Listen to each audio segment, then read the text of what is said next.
tema de hoy es interesante. He denominado esta prédica últimas palabras.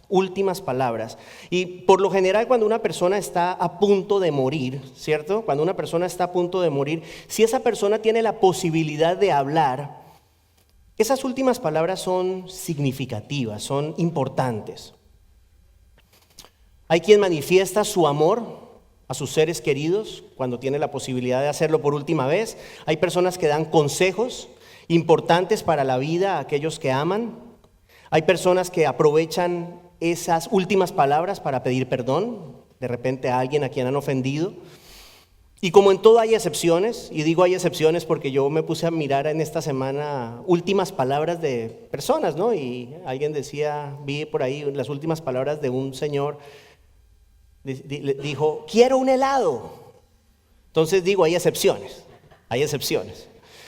Pero yo me atrevo a afirmar que en general, cuando una persona es consciente de que su vida está llegando al final, los pensamientos que la embargan son serios. Hay un grado de solemnidad cuando los seres humanos nos acercamos de manera consciente al final. El apóstol Pablo escribió la segunda carta a Timoteo sabiendo que su fin estaba cerca. Él sabía que pronto iba a morir. De hecho, la segunda carta de Timoteo es la última carta del apóstol Pablo, la última carta que él escribió. Y en los versos 6 y 7 del último capítulo de esta carta, Pablo escribe estas palabras. Escuche, le dice a Timoteo, porque yo ya estoy para ser derramado como una ofrenda de libación, y el tiempo de mi partida ha llegado. He peleado la buena batalla, he terminado la carrera, he guardado la fe. O sea que Pablo le está diciendo a Timoteo, sé que voy a morir. Pablo estaba consciente que su fin se acercaba. Adicionalmente, Timoteo era para Pablo una persona muy especial. Pablo quería mucho a Timoteo, lo llama un verdadero hijo en la fe al inicio de su primera carta. Y en la carta a los Filipenses, Pablo escribe sobre Timoteo, dice que Timoteo, es la única persona que con tanta sinceridad se interesa por ellos, por los filipenses. O sea que Pablo consideraba a Timoteo como una persona muy especial. Teniendo en cuenta estas dos cosas, la conciencia de que iba a morir y el amor fraternal que tenía Pablo por Timoteo, es de pensar que las últimas palabras que Pablo le dijese a su discípulo Timoteo fueran palabras trascendentales, palabras serias, palabras importantes, palabras solemnes. Y en esta mañana vamos a considerar unas de las últimas palabras que el apóstol Pablo le escribió a Timoteo.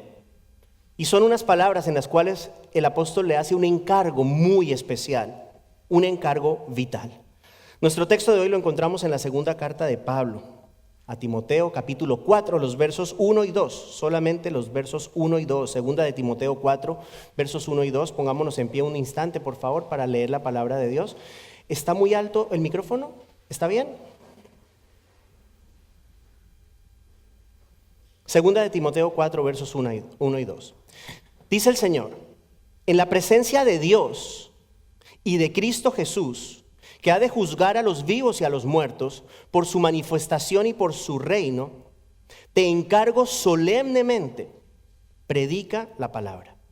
Insiste a tiempo y fuera de tiempo, amonesta, reprende, exhorta con mucha paciencia e instrucción. Es palabra de Dios, hermanos. Es un encargo. Las últimas palabras de Pablo para Timoteo representan un encargo. Y Pablo no escatima esfuerzos para mostrar la seriedad del asunto. Primeramente, dicho encargo es hecho en la presencia de Dios y de Cristo Jesús. Es lo primero que le dice. Es como si Pablo le dijera, te voy a decir algo muy importante. Es tan importante que pongo como testigos al Padre y al Hijo. Te voy a decir esto en presencia de ellos.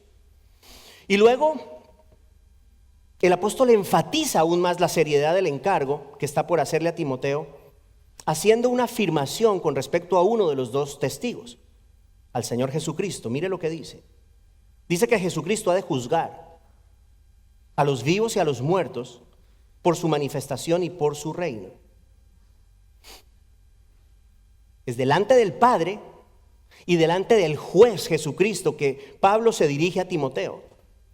Este asunto es tan importante, hermanos, es tan vital para Pablo que el apóstol busca asegurarse que Timoteo no lo reciba de una manera ligera. El apóstol hace alusión a la certeza del juicio venidero para llamar la atención de Timoteo. Es interesante. Este encargo que está por hacerle es fundamental a la luz de la verdad inescapable de que Cristo regresará en gloria para juzgar a los vivos y a los muertos. El mismo Pablo le recuerda a los tesalonicenses, les dice que el Señor Jesús se manifestará desde el cielo, escuche, con sus poderosos ángeles, entre llamas de fuego para darle su merecido a los que no conocieron a Dios, ni obedecen el evangelio de nuestro Señor Jesucristo. Eso es primera de Tesalonicenses 1, versos 7 y 8. En Romanos 2:16, Pablo escribe que llegará un día en que Dios juzgará por medio de Jesucristo los secretos de los hombres. En Hechos 17:31 leemos que Dios ha establecido un día, dice que por medio de aquel varón que escogió y que resucitó de los muertos, juzgará al mundo con justicia. El apóstol Pablo quiere que Timoteo tenga estas cosas en su mente antes de escuchar el encargo. Él quiere que Timoteo recuerde que Jesucristo realmente vendrá a juzgar a vivos y a muertos.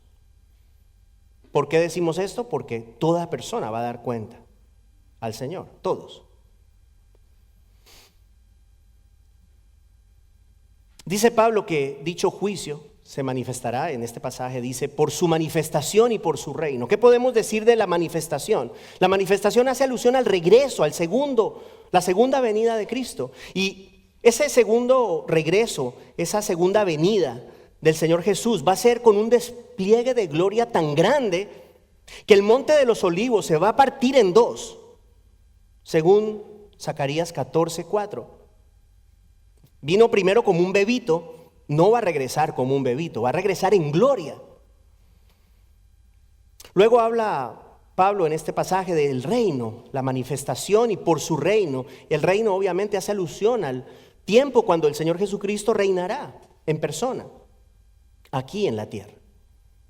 Pablo presenta al juez Jesucristo y al rey Jesucristo como testigo del encargo. No le ha dicho todavía cuál es el encargo, pero le está diciendo en presencia de quién te doy ese encargo.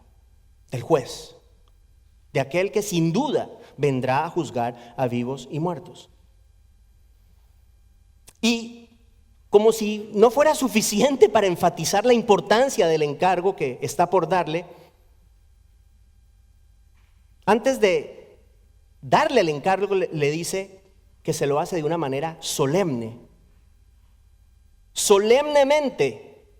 Te encargo solemnemente. Hay maneras de decir las cosas, ¿cierto? Uno puede decir algo de una forma y puede enfatizar eso mismo. Y eso es lo que Pablo está haciendo. No solamente le está diciendo te voy a hacer un encargo, le dice te voy a hacer un encargo solemnemente. Te voy a hacer un encargo que es de vital importancia.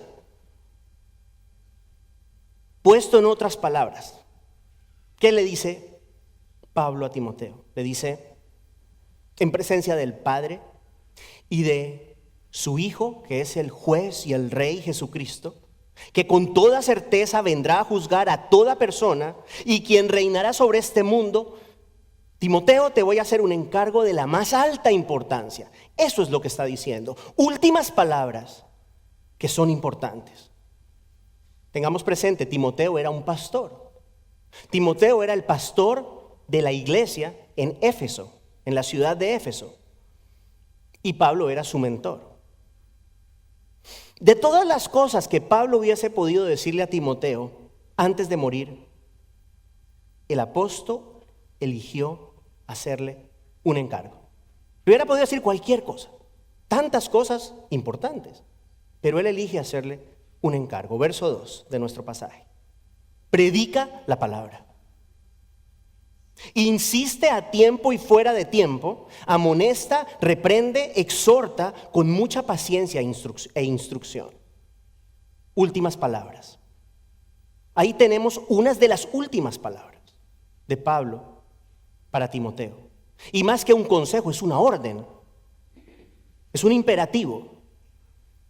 Pablo está ejerciendo su autoridad apostólica y la influencia que sin duda tenía sobre Timoteo, para dejarle saber la tarea más importante que debe realizar. ¿Cuál es esa tarea? Predicar la palabra de Dios. Predica la palabra.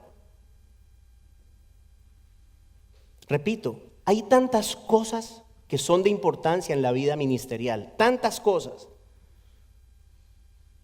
Es de suponer, hermanos, que a través de los años Pablo y Timoteo hablaron mucho. No podemos pensar que la comunicación entre ellos dos se reduce solamente a 2 cartas. Obviamente que no, ellos habían tenido contacto y habían hablado, habían conversado, tuvieron muchas charlas como producto de la relación que tenían entre maestro y aprendiz. Me pregunto, ¿cuántos consejos le habrá dado Pablo a Timoteo? ¿Cuántas directrices le habrá presentado a lo largo de su vida con respecto a los diferentes aspectos de la vida ministerial? Y parte de eso lo vemos en sus cartas. Por ejemplo, en esta misma carta, en el capítulo 1, Pablo exhorta a Timoteo a guardar la sana doctrina, ¿sí? Que tiene que ver con predicar la palabra. Le llama a ser un ejemplo para los demás en la primera carta. Le llama a no temer, pero en su lugar confiar en el poder de Dios. Eso está también en la segunda carta, en el capítulo 1. Le manda a mantenerse alejado de discusiones que son inútiles. Eso está en el capítulo 2 de la segunda carta. También le llama a soportar las dificultades propias del ministerio en el capítulo 2 de la segunda carta. Pero es llegando al final de esta carta, ya llegando al final, sus últimas palabras de su último escrito, donde le dice con toda seriedad, poniendo como testigos al Padre y al Rey Jesucristo y al Juez Jesucristo, predica la palabra. Predica la palabra. Esa palabra predica tiene la connotación en el griego, en el idioma original, de dar a conocer oficial y públicamente, esto es importante, públicamente, un asunto de gran importancia. O sea, la predicación es una proclamación pública. La predicación es mucho más que una charla. La predicación es más que un estudio bíblico. Todo eso es importante. Pero la predicación a la cual se está refiriendo Pablo aquí es la proclamación pública de la palabra de Dios. El mensaje del evangelio. Eso es lo que el pastor está llamado a hacer, proclamar el evangelio de Cristo a los hombres. Esa es la función. Note que usted que Pablo no le dijo a Timoteo, Timoteo, echa cuentos para que la gente se ría. No le dijo eso. No le dijo, Timoteo, habla palabras que hagan sentir bien a la mayoría de la gente. No dijo eso. No dijo eso. Le dijo, predica la palabra. Y posteriormente le presenta aspectos fundamentales de esa predicación. Entonces vamos a ver esos aspectos. ¿Qué es lo primero que le dice? Insiste a tiempo y fuera de tiempo. Creo que la palabra insiste puede ser un poquito, esa traducción en al español, un poquito confusa, porque realmente en el idioma original tiene más la idea de estar listo, de estar preparado, estar listo, dispuesto. O sea que la idea es que Timoteo y por extensión todo pastor debe estar listo, preparado para predicar la palabra de Dios. ¿Cuándo? ¿Cuándo? A tiempo y fuera de tiempo. La pregunta es, ¿qué significa eso? Bueno, cuando conviene y cuando no conviene. Cuando se hace con seguridad o se hace en peligro. Cuando es bien recibido el mensaje o cuando el mensaje genera oposición. Realmente la responsabilidad del pastor es con Dios. La responsabilidad del pastor es predicar la palabra y dejarle las consecuencias al Señor. Hace un tiempo, no mucho tiempo, el pastor MacArthur, John MacArthur, estaba predicando en su iglesia donde pastorea hace más de 5 décadas. Una iglesia donde en cada servicio van 3,000, 4,000 personas. Tiene 2 servicios dominicales. Estaba predicando sobre el rol de la mujer en el matrimonio. El sermón se tituló El diseño divino para el matrimonio. Y el pastor estaba simplemente exponiendo la Biblia, lo que la Biblia dice con respecto al lugar de la mujer en el matrimonio. 200 personas se pararon y se fueron. Hermanos, uno podría pensar, eso fue en el primer servicio, uno podría pensar que cuando llega el segundo servicio, este hombre dice, no, tengo que tener cuidado, se me fueron 200 personas. No, predicó exactamente lo mismo. ¿Por qué? Porque él no estaba cometiendo un error. Si hubiese sido producto de un error, claro que sí, hay que rectificar, pero no era un error. Predicar la palabra de Dios no es un error. Y quiero decirle algo, la palabra de Dios puede llegar a ser ofensiva. Y es importante que lo sea, porque es la forma en que nos confronta. Bueno, el pastor simple y llanamente predicó y simplemente hizo un comentario. Cuando llegó a ese punto dijo, en este punto, en el servicio anterior, se salió mucha gente. No me acuerdo qué fue lo que les dijo, algo como que espero que ustedes se queden, lo que sea. Espero que no se molesten, lo que sea. Pero él predicó la palabra del Señor. A tiempo y fuera de tiempo. Cuando conviene, cuando no conviene. Cuando gusta o cuando disgusta. Ese es el llamado del pastor. El segundo aspecto de la predicación que vemos en el pasaje es la amonestación. Ahí lo dice, ¿no? Amonesta. Predica la palabra, insiste a tiempo y fuera de tiempo, amonesta. Amonestación tiene que ver con el hecho de que el pastor debe buscar a través de la predicación convencer a sus oyentes de su pecado, para que entonces puedan arrepentirse. Y eso es algo natural de la palabra de Dios. Cuando la palabra de Dios es predicada, la misma palabra trae convicción de pecado al ser humano. La misma palabra lo hace. Y la predicación que no contiene ese elemento no es una verdadera predicación, no lo es. La palabra de Dios tiene un efecto santificador, hermanos. Y la convicción de pecado es necesaria para que nosotros podamos ser transformados según la imagen de Cristo. Es simple, hermanos. Si nosotros no vemos nuestro pecado, ¿cómo podemos arrepentirnos? Si nosotros no vemos nuestro pecado, ¿cómo podemos esperar cambiar?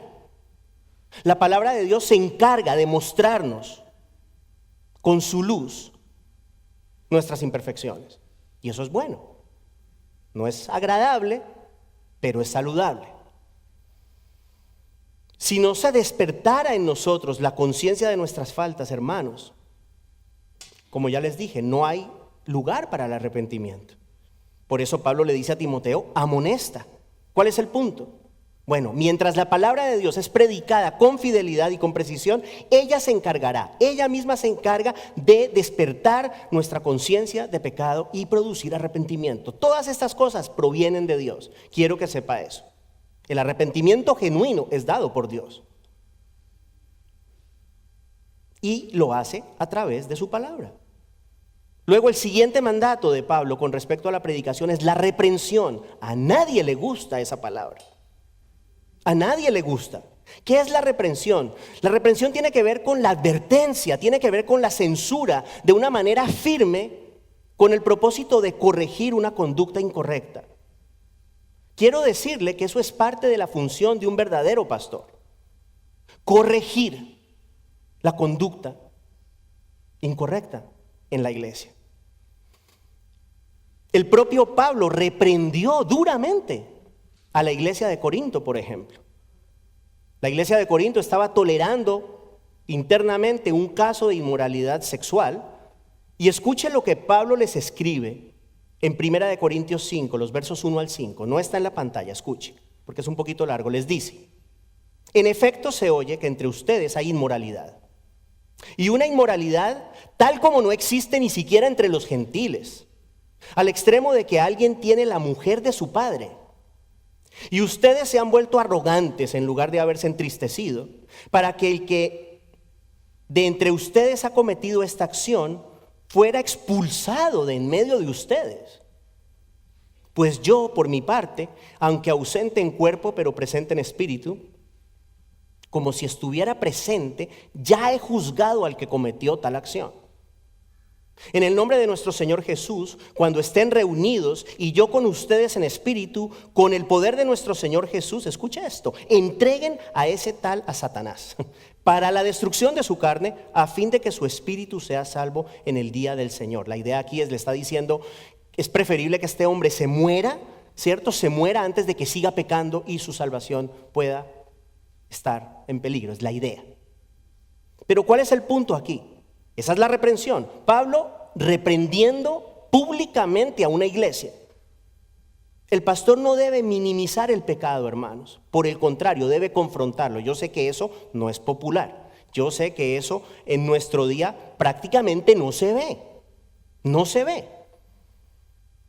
Esa confrontación puede ser pública, como en el caso que acabamos de ver, puede ser también privada. Muchas veces es privada. Parte de la función del pastor es reprender al hermano que está en pecado. ¿Con qué objetivo? Con el objetivo de llevarlo al arrepentimiento. Por eso. Eso tampoco se ve mucho. Se deja que la gente haga lo que quiera, no importa. No importa, para que la gente no se ofenda. Mejor no decimos nada. Pero resulta que no es lo que el Señor nos llama a hacer. La reprensión sirve para cuidar la pureza de la iglesia del Señor. Hermanos, la santidad de los creyentes ha de ser una de las prioridades del pastor. El siguiente elemento de la predicación en el pasaje es la exhortación, que en este caso incluye la idea de animar, de motivar. Pablo le dice a Timoteo, exhorta con mucha paciencia. O sea, la predicación no solamente debe amonestar, no solamente debe reprender, pero también debe animar. También debe animar, debe motivar. Es parte del trabajo del predicador, es menester del predicador motivar a las personas, a los hermanos, a vivir vidas piadosas y también animarlos en los tiempos difíciles que todos enfrentamos de diferentes formas. O sea, que en la verdadera predicación usted ve todas estas cosas.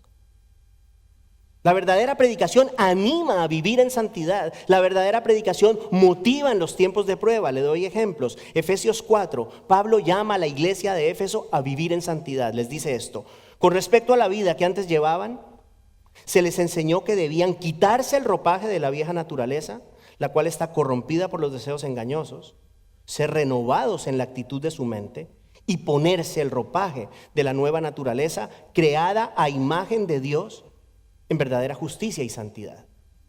Fíjese que ahí no hay un regaño, es una exhortación a dejar atrás el pecado. La exhortación es hecha en un tono diferente.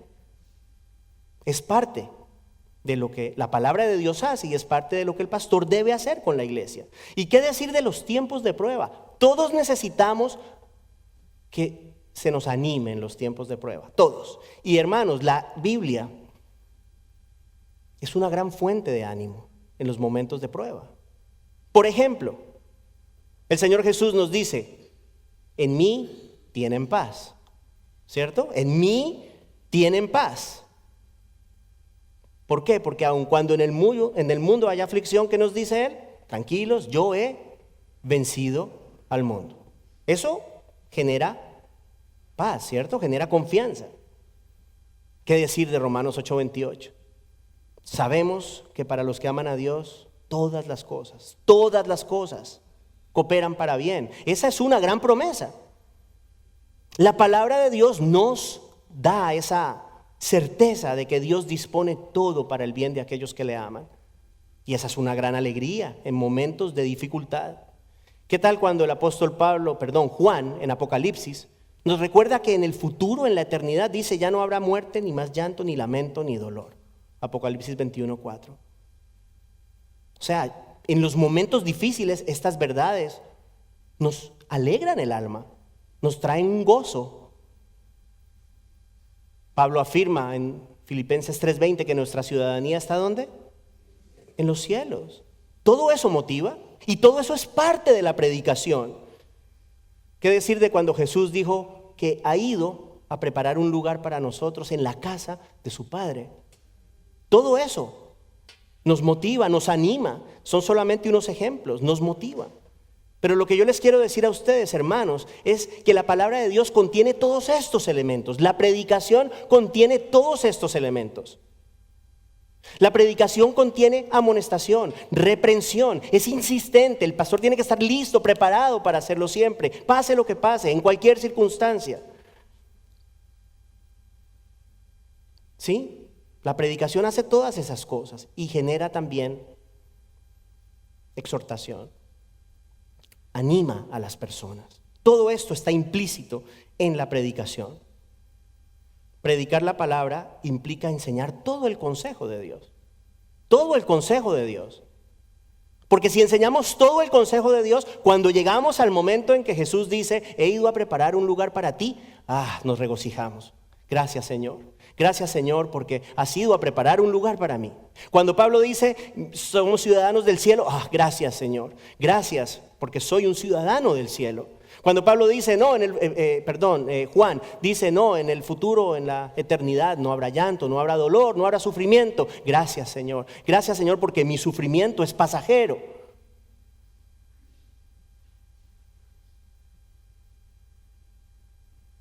Pero cuando nos reprende, también es importante. Cuando nos amonesta, también es importante. Es parte del consejo, hermanos. Es parte del trabajo de Dios a través de su palabra. Todos lo necesitamos. Todos necesitamos todas estas cosas. No solamente algunas, no solamente las que nos gustan, pero también las que de repente son incómodas, pero nos ayudan a ser más como Cristo. Eso es importante. Quiero decirle que hay algo muy importante con respecto a las Escrituras, es que tienen la autoridad de Dios. La palabra de Dios tiene la autoridad de Dios. Esa autoridad divina para amonestar, para reprender, para exhortar. Es la autoridad de Dios a través de la palabra. Quiero decirle que no hay ningún hombre que pueda reprender a otro con la autoridad de Dios aparte de la palabra. Usted quita la palabra, ya esa reprensión no tiene la autoridad divina. Ningún hombre puede traer el consuelo de Dios al corazón afligido aparte de la palabra. Uno puede decirle lo que sea a otra persona, pero aparte de la palabra de Dios, el consejo de Dios no está. Predica la palabra. Es el solemne consejo de Pablo a Timoteo cuando el apóstol llegaba ya al final de su vida. Ya casi terminando, ¿por qué tanto énfasis? ¿Por qué será que Pablo fue tan enfático? ¿Por qué es tan importante predicar la palabra? ¿Por qué? Bueno, se lo dijo al inicio. Porque hay un juez que vendrá a juzgar. Este consejo solemne es dado por Pablo, como ya dijimos, a Timoteo, en la presencia del juez. Poniendo al juez de testigo. La importancia de la predicación, escuche esto lo hemos hablado muchas veces. ¿En qué radica la importancia de la predicación? Es la única manera, es la única forma en que Dios ha establecido que las personas sean salvas. Es por eso. Esa es la razón por la cual la predicación es tan importante. Esa es la razón por la cual Pablo, habiéndole podido dar cualquier otra directriz importante también, le dice, predica la palabra. Aparte de la palabra, no hay salvación, queridos hermanos. No hay. No existe. Predica la palabra porque ciertamente hay un juez que vendrá a juzgar a vivos y muertos. Y solamente a través de esa palabra los hombres podemos escapar de la condenación eterna de nuestra alma. Predica la palabra porque ella es poder de Dios para salvación de todo aquel que cree. Predica la palabra porque solo a través de ella pueden los hombres conocer la única provisión de Dios para la salvación, que es Jesucristo, el único camino al Padre. No hay más. No hay otro camino. En ningún otro hay salvación, dice Hechos 4:12.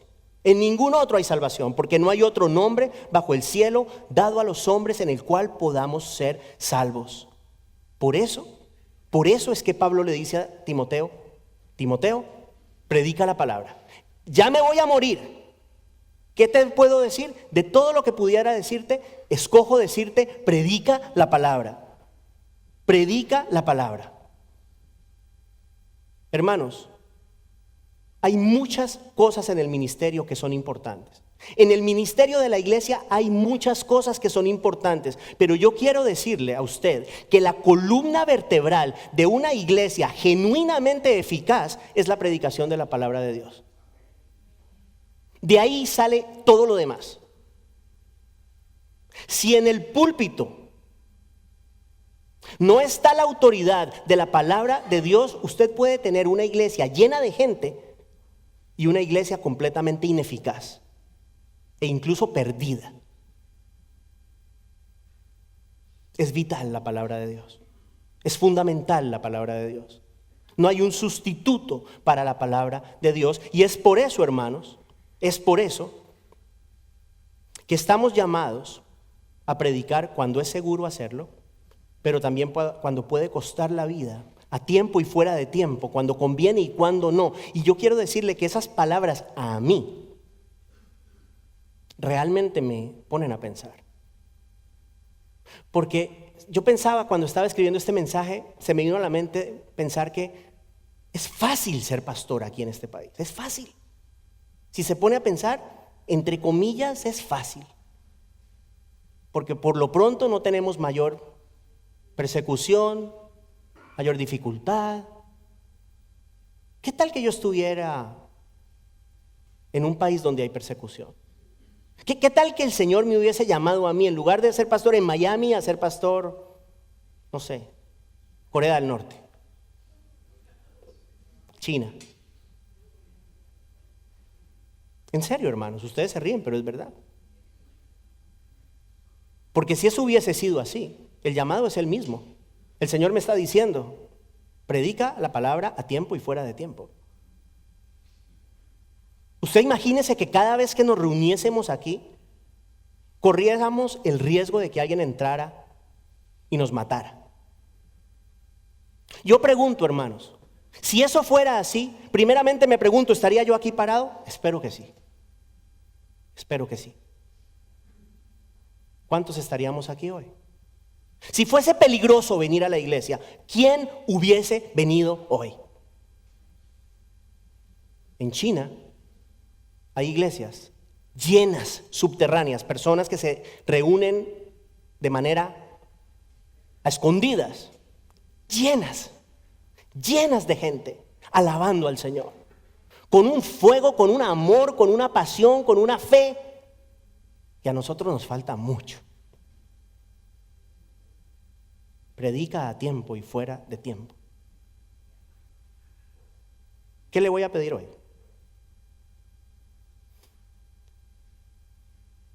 Estamos empezando un nuevo proceso, ¿no? O sea, como quiera que sea, venimos de atrás, pero es un nuevo proceso. Mi petición, hoy le pido a usted que me ayude orando para que el Señor me ayude a permanecer fiel a la predicación de la palabra de Dios, a tiempo y fuera de tiempo, cuando sea fácil y cuando las cosas se dificulten.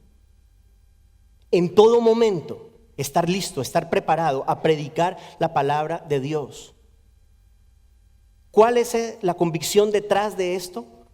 Está también en esta carta de segunda de Timoteo, los versos 16 y 17 del capítulo 3. Ya estoy terminando. Dice esto: toda escritura, toda la Biblia es inspirada por Dios.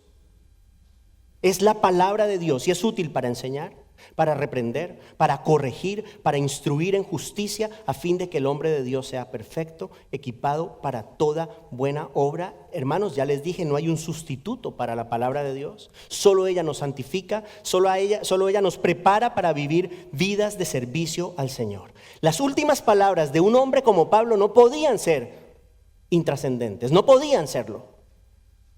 Una de sus últimas órdenes a su amado discípulo Timoteo es simple y directa: predica la palabra, hermanos, con el favor de Dios.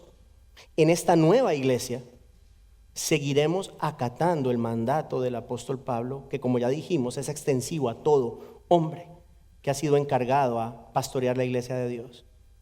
En esta iglesia bíblica Logos vamos a continuar predicando la palabra de Dios y vamos a ver lo que el Señor va a hacer. Vamos a dejarle los resultados a Él. Oremos. Padre, damos gracias a ti por tu palabra. Damos gracias a ti por el privilegio de tenerla a la mano. Oramos que produzcas en nosotros como iglesia una convicción cada vez más importante, más creciente, más clara, más firme con respecto a la importancia de tu palabra. Ayúdanos a ser una iglesia que jamás, bajo ninguna circunstancia, deje de enseñar, proclamar el consejo completo tuyo que está plasmado en las páginas de la Biblia. Oramos, Señor, que obres poderosamente en medio nuestro a través de esa palabra tuya, trayendo salvación a los perdidos y santificación a nosotros los creyentes. Te damos gracias porque tu palabra no tiene ningún sustituto.